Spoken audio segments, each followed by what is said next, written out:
Morning, everybody. Thank you so much for logging on so early on a Friday morning.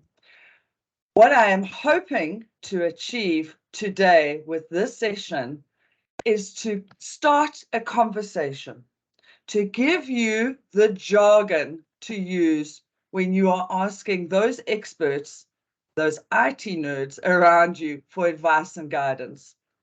So what I'm going to be sharing with you are tips and tricks, my experience, and my expertise in using Microsoft Outlook to really get things done, to make things happen during your day, and hopefully help you remove that sense of overwhelmment that seems to creep up on us now and then.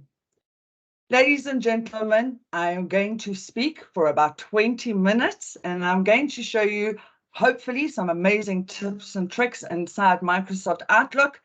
Please take notes of the jargon, take notes of the features so that you are armed with this information to start those conversations.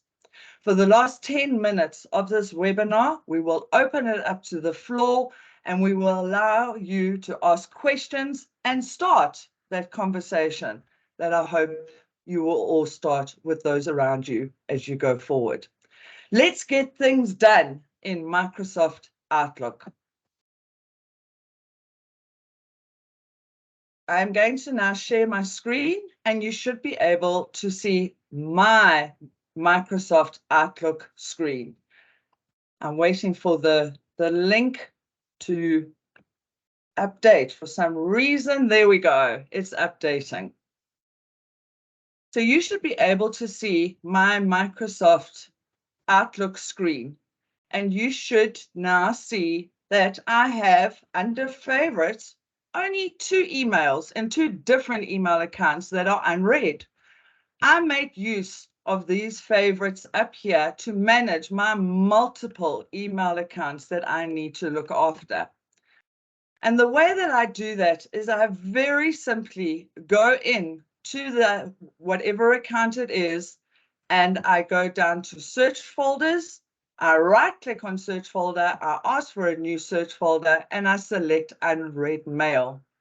Once I have selected that, I can rename it because, like I said, I've got multiple mailboxes. So I will rename that and drag it back up to favorites into the order that I want to prioritize reading my email. I then also make use of drag and drop. I use a lot of drag and drop inside Microsoft Outlook. If I receive an email and I want to save that email address, because we all know that it's not what you know, but who you know, I simply select the email message and I drag and drop it onto the icon for contacts and I let go. Microsoft automatically for me will populate as much as it can recognize, including the email address, so there's no spelling errors. It'll show the name that the person has used as a title to their email address. And if they have a signature, I can now go in, select parts of their signature, and drag and drop again where I want it to be. This really helps when they have got telephone numbers or complicated details that you want to include on the contact card. Every single time I create a contact card, I categorize my contact card. And I'll show you just now why categories are so powerful. Once I'm happy that I've updated my contact card, I can save and close, and it'll automatically be added. I'm not going to save these changes because I do have this card already. It'll automatically be saved to my contacts folder. Another way that I like to manage my time and manage my resources is I drag and drop if I need to create an appointment or make space in my calendar. I will take that email and drag and drop it onto the calendar icon. It immediately takes the title of the email message and makes it the title of my appointment or my scheduling in my calendar.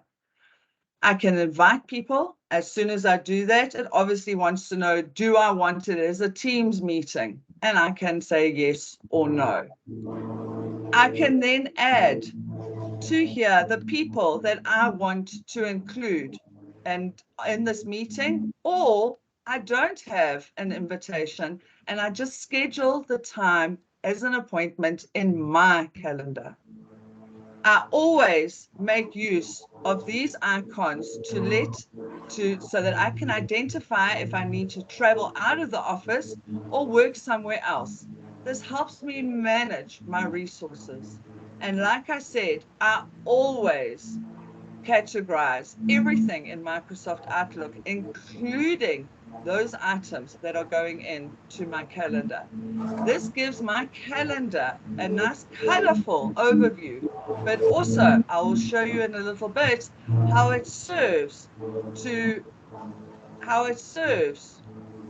sorry, I'm just muting, how it serves to create very quick log files and gives me an idea of what projects I have spent the most time on. Dragging and dropping in Microsoft Outlook is phenomenally powerful. I can click and drag and automatically create a task, something that I need to do, and I want to be reminded when to do it. Again, Microsoft has filled in as much as it possibly can. I can go and give it a start date, a due date, and most importantly, I can give myself a reminder of when I need to have this task done.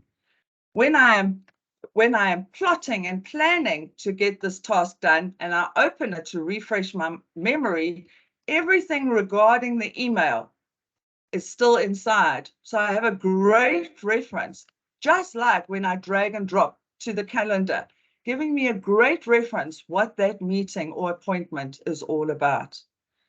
The really powerful thing about tasks is that you don't have to do them yourself. You can assign them to somebody else.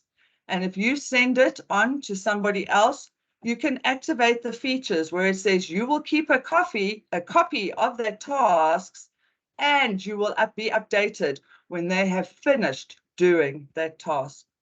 A great feature to make sure that you are not nagging those around you, but rather letting the machine nag them for you. When we allocate a task to somebody else, it's always great to obviously set a reminder for them so that they make sure that it gets done properly and on time. So make use of the custom reminders, because all those red flags, even though they're different shades of red, all look exactly the same to everybody. You don't have to use the default phrase follow up. You can type a very nice message, short and sweet, but at least they know now exactly what it is talking about when it pops up in that reminder wizard. You do not have to use Microsoft details. You have the power. Microsoft should be working for you, not the other way around. You can then obviously send this as a task onto others. And like I said, it will be still saved in your task area and you will still get the reminders. So on both ends, hopefully, nobody is going to drop that ball. All important, because that ball probably means money. So as you can see, ladies and gentlemen, I only work from my favorites. I only deal with unread mail because I've read all of the rest of my email. And when I am reading my email, I am either saving those contact details, I'm creating an appointment or time in my calendar to actually do what's been requested or to set up a meeting to discuss it further, or I'm dragging and dropping it to a task to make sure that somebody actually does the work that's been requested in that email. I don't waste any time filing. Filing Why would I do that? This machine has a hard drive. It knows exactly where everything has been saved. Why do I think I can file it better? It gives me instant results. And I know that it gives me instant results because I make use of the search facility. This search facility is based on Google's search facility, that is the same algorithm that uses to search the entire World Wide Web. I don't need to search the whole World Wide Web. I just want to search my machine. So by using very quick prefixes like to, colon, from, colon, I can type in a name or just simply an @ with some sort of domain reference. Excuse me. It will automatically give me all the results that it is holding that was sent to that name or sent to that domain. I don't even have to type out the whole domain. I can just give the first 4 letters and Microsoft Outlook will find it. You don't have to use prefixes here. You can just simply type in a single word or a phrase. If you want that exact phrase, then make sure that it is in quotes. Then it will make sure that it finds only those that has that exact phrase inside it. As you can see, it's not even coming up with suggestions here at the moment. I didn't have any love today. I'm hoping to get some love later on because Microsoft always gives me love during my day. Make use of your search criteria. Don't file, and definitely don't go looking for emails by yourself. Because I don't file, another feature that I make use of in Microsoft Outlook is categories. I categorize everything.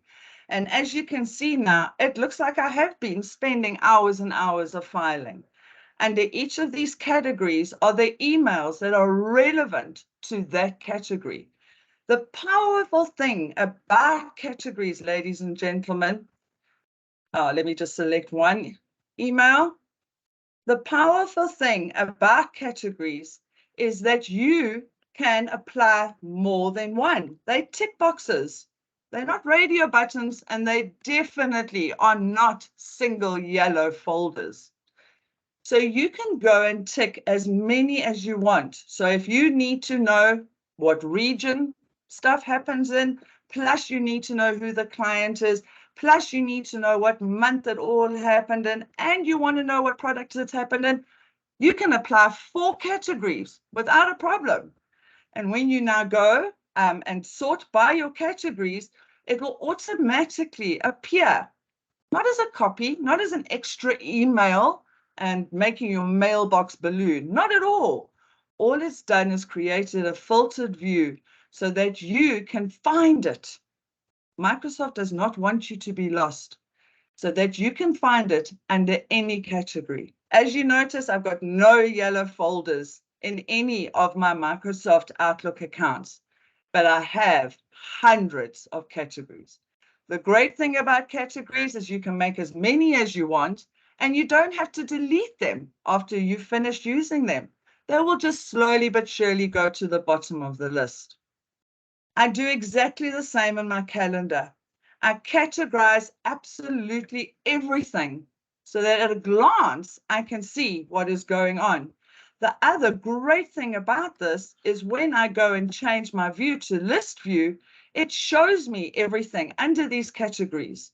So what I can do is very simply open it up, select all of them, Control-C, copy, open up Microsoft Excel, Control-V, paste. And I have my travel log file done and dusted. Thank you so much, SARS, for that little bit of inconvenience. Microsoft has saved it.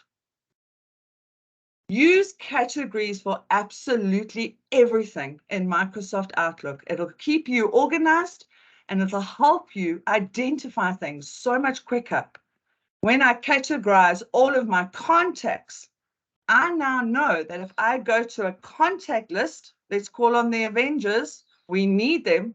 When I go to a contact list, I can select all of my contacts under that category and automatically create a unique, individualized mail merge facility. So what I do is I click on this button. All of those people now will individually receive an email from me. It might have the same content, but I'm not violating any POPI regulations, and I'm definitely not using BCC. It is a great way to make sure you don't miss out contacting anybody.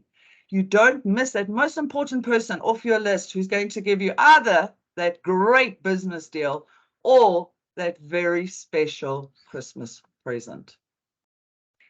Ladies and gentlemen, categories are extremely powerful, and it gives us a fantastic view of what is happening in our mailbox. It is able, instead of us filing, it is able to save us time and give us the ability to identify things very quickly.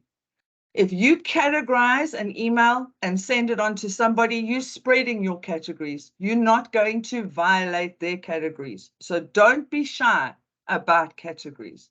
If they don't have your category in their Microsoft Outlook, it's not going to cause any problems. The last little tip and trick I want to show is Viva Insights. Ladies and gentlemen, please click on Viva Insights. Activate it in your Microsoft Outlook. This is Microsoft's, I want to say AI, but I really don't want to scare you.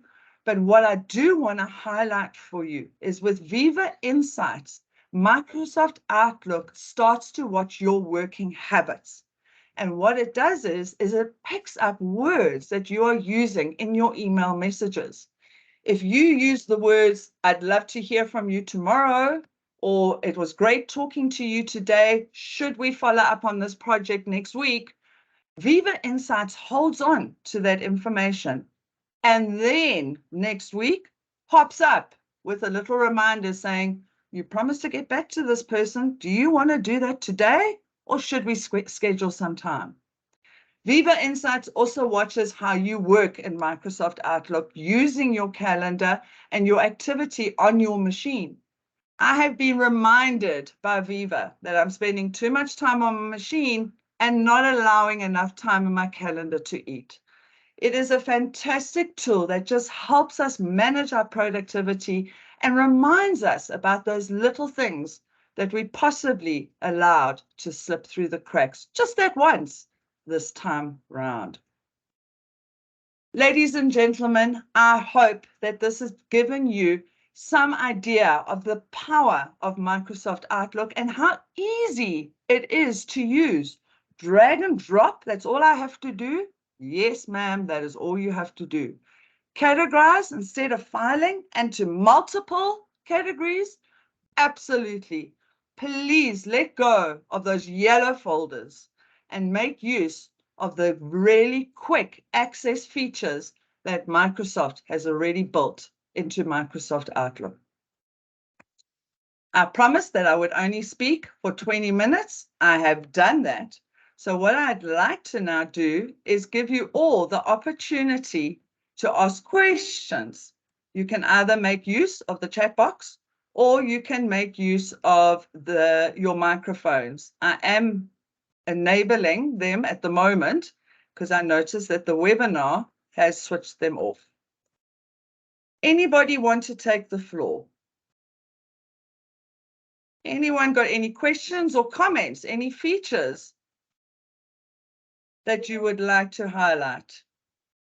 I'm going to get your messages now. I'm just trying to help those that don't have microphones activate their microphones.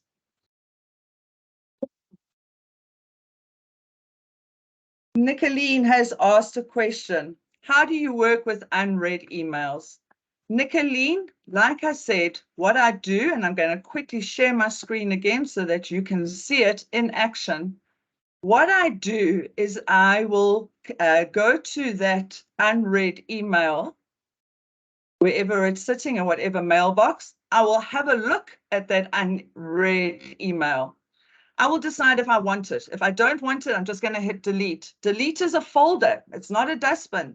So my deleted items can stay there for as long as I like. I'm not going to lose anything. I never empty my deleted items because it is not a recycle bin. It's a folder.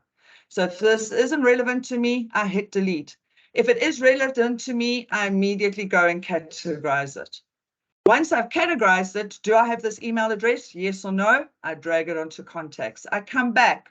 Do I need to allocate time in my calendar for an appointment or to schedule time to work on it? Yes or no? I'm going to drag it onto my calendar.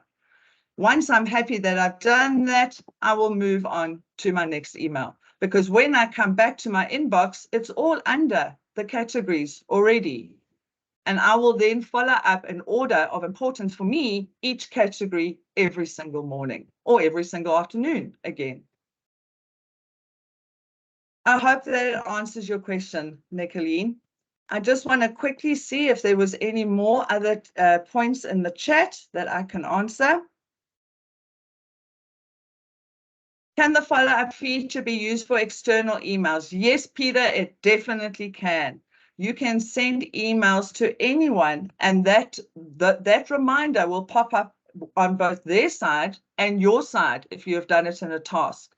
If you've done it in an email, make use of that same feature under the red flags to create a reminder for them and for you, and it can be customized. I always suggest that when you do create reminders for other people, create the reminder a little bit earlier than you're going to be reminded so that you give them time to get back to you and you don't seem like a nag. Where do you find the favorite section to add your mailboxes to? Jewel, what you should be able to see is down the left-hand side of your screen. This pane should be visible. If the pane is not, the left-hand side pane should be visible. If the pane is not visible, go in to your file options and go to view toolbars and ribbon. And that pane option will be there for you to see what we call the folder pane. It's where we explore everything. It is a feature underneath File, Options, and View. Let me just quickly see. Hugo is asking, the system at work with emails is one where an email sent to one is sent to all. How do I deal with 1,000 emails in my inbox every day? Hugo, that's a great question. My suggestion to you would be to create rules in Microsoft Outlook. If the email is sent to a group, then automatically have it categorized. Let me very quickly, we have a couple of minutes. I'm going to steal some of those minutes, and I'm going to show you very quickly how to set up a rule. So if I go back into my Microsoft Outlook, when I have got an email message, I can then go and decide what to do with that email message. There's a whole stack of options that are available to you, including setting up rules. So I can go to rules, create a new rule. And when I create the new rule, I can say it's going to pick up immediately information from that email. I can then use that information that's already picked up, or I can go into an advanced options. So what you can do is when you go into an advanced options is you can say when it comes from that party, or in your particular case, when it's sent to so many people, you will then select whatever party it is. Okay, so we can say send to. Instead of saying send to Kirstin, you will go and select from your address book. You will click on that and you will go and select the actual address everybody's using. And then you're going to tell it, what must I do with this message? And my advice to you is that you will tell it to automatically allocate a category to this message. So I'm just reading here very fast because I'm watching the Microsoft Teams folder at the same time. Assign a category. Number 2. There we go. Microsoft even knows that we're trying to be productive here. I apologize. I scrolled too fast. Assign a specific category to it.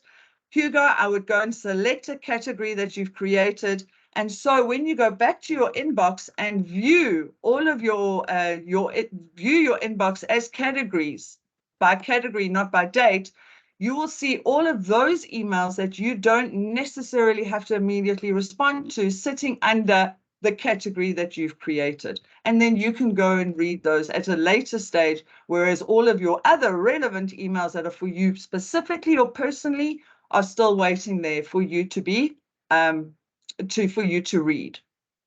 I hope that helps, Hugo, with what you were looking for. I'm going to stop share now and quickly get back to the rest of the questions because we are close to the end of the time. How do you add folders into the favorites? You can literally, Nicolene, you can click and drag them up there. Microsoft Outlook or Microsoft products really like click and drag. So click on that yellow folder and drag it up to favorites and put it into the position that you like. What happens when your Outlook file becomes unmanageably large? Peter, great question.